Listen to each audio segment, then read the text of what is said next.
ఇంత అద్భుతమైనటువంటి పద్యాన్ని అందించిన మన వేమన గారికి హృదయపూర్వక నమస్కారాలు.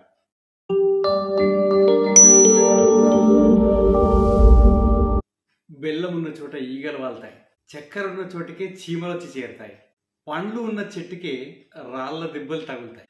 మన దగ్గర ఎంత సొమ్ముంది అనే విషయాన్ని ఎవ్వరికీ చెప్పొద్దంటారు. మన మీద ఈర్ష్య పడేవాడు ఆ ధనం ఎప్పుడు పోగొట్టుకుంటామా అని ఈర్ష్యతో ఎదురు చూస్తూ ఉంటాడు. మన బంధుజనులు అవసరం లేకున్నా కానీ వారు అప్పు అడగడానికి వస్తారు. దొంగలు ఈ డబ్బు ఎప్పుడు కాజేస్తామా అని ఎదురు చూస్తూ ఉంటారు.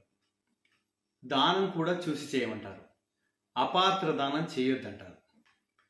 ఎవరైతే నిజంగా పేదరికంలో ఉన్నారో, ఆకలితో అలమటిస్తున్నారో, ఎవరికైతే నిజంగా డబ్బు అవసరం ఉందో అలాంటి వారికి మాత్రమే డబ్బు దానం చేయాలి.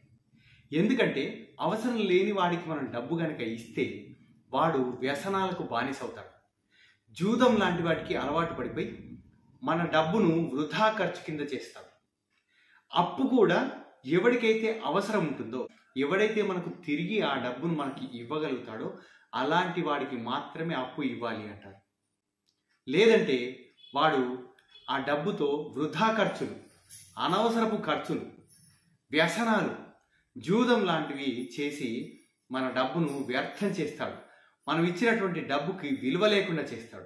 ఇదే విషయాన్ని వేమన గారు పద్యం రూపంలో చెప్తే ఎంత అద్భుతంగా ఉంటుందో.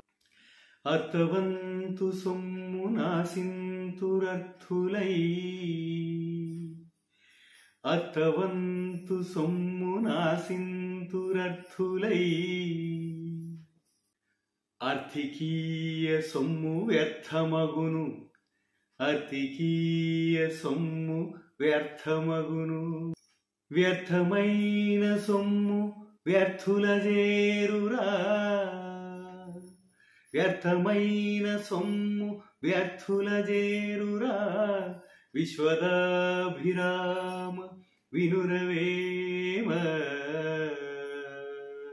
ఎవరి దగ్గరైతే డబ్బు బాగా ఉంటుందో వారి దగ్గరికి వచ్చి డబ్బు కావాలి అని అడుగుతారు.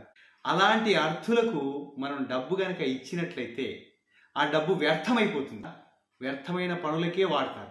అంటే జూదం, వ్యసనాలు లాంటి పనులకు వాడతారు. మన డబ్బు వృధా అయిపోతుంది. కాబట్టి ఎవరికైతే నిజంగా డబ్బు అవసరం పడుతుందో అలాంటి వారికే డబ్బులు ఇవ్వాలి అంటారు మన వేమన గారు. ఇంత అద్భుతమైనటువంటి పద్యాన్ని అందించిన మన వేమన గారికి హృదయపూర్వక